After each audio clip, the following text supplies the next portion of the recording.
आज हम एक ऐसे केस की कहानी में उतर रहे हैं जो किसी के भी होश उड़ा दे। जरा सोचिए, एक मर्डर, और वो भी एक ऐसे कमरे में जो हर तरफ से अंदर से बंद है। ये कोई जादू टोना नहीं, बल्कि एक बहुत ही शातिर दिमाग की बिछाई हुई बिसात है। तो चलिए सीधे इस केस की सबसे बड़ी उलझन पर आते हैं। एक पूरी तरह से सील्ड आईसीयू रूम, जहां से एक लाश बस हवा में गायब हो जाती है और पीछे छोड़ जाती है एक और भी गहरा और भी उलझा हुआ रहस्य।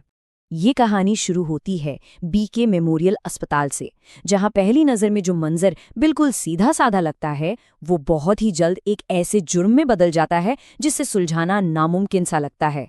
तो पुलिस जब आईसीयू के कमरे में पहुंचती है तो क्या देखती है? कमरा अंदर से बंद है और अंदर है दो लोग।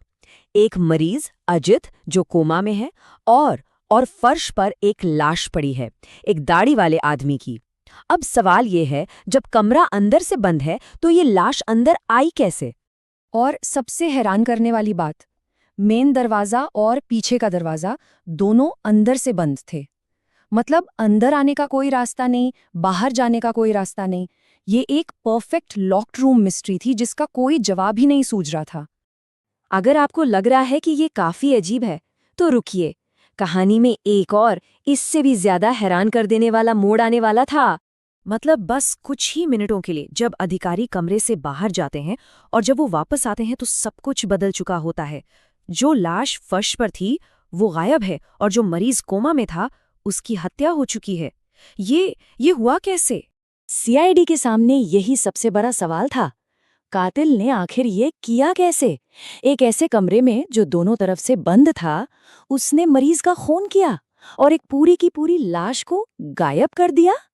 ये किसी इंसान का काम नहीं लग रहा था। ऐसा लग रहा था जैसे वो किसी भूत का पीछा कर रहे हों।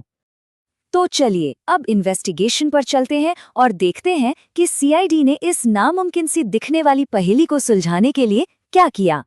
जब गवाहों से पूछताछ हुई तो कहानी और भी उलझ गई। 3 अलग-अलग लोगों के स्केच सामने आए। एक तो वो दाढ़ी वाला आदमी जिसकी लाश मिली थी, दूसरा एक धोबी जिसे किसी ने एक बड़ी सी गठरी ले जाते हुए देखा था, और तीसरा एक फोटोग्राफर। और फिर इन्वेस्टिगेशन एक बंद गली में पहुंच जाती है।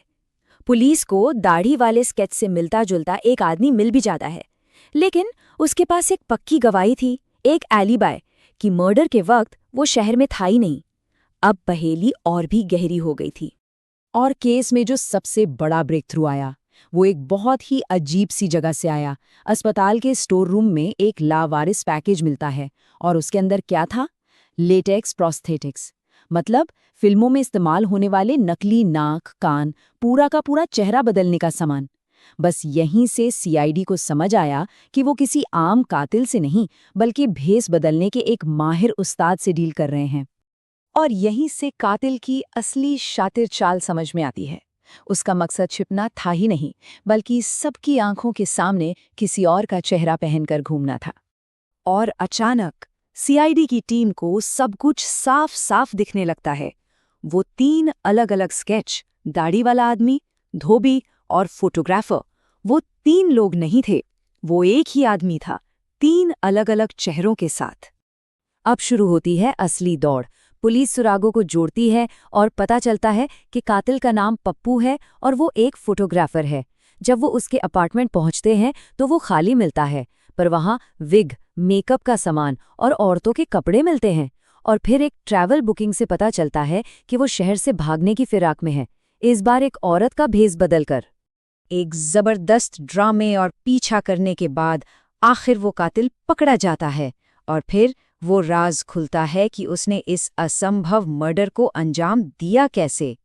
और वजह बहुत सीधी और बेरहम थी। जैसा उसने खुद कहा, मुझे अजित को मारना था, उसने मुझे एक और खून करते हुए देख लिया था। बस एक गवाह को रास्ते से हटाने के लिए ये सारा जाल बुना गया था। तो आखिर उसने ये किया कैसे? जरा उसकी प्लानिंग देखिए। पहले वो दाढ़ी वाले आदमी का भेस बनाकर आईसीयू में घुसता है।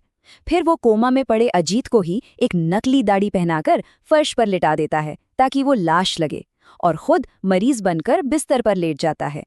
जब डॉक्टर आकर उस लाश को मृत घोषित कर देते हैं और सब चले जाते हैं, तब वो बिस्तर से उठता है, असली अजीत को मारता है, उसे वापस बिस्तर पर लिटा देता है और फिर एक धोबी का भेष बनाकर आराम से अस्पताल से निकल जाता है।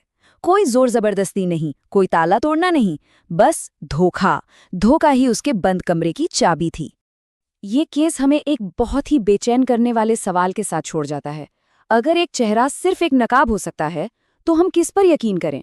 कौन असली है और कौन नकली? शायद सबसे बड़े धोखे जादू की ट्रिक्स नहीं होते, बल्कि वो चेहरे होते हैं जिन्हें हम रोज देखते हैं और सच मान लेते हैं।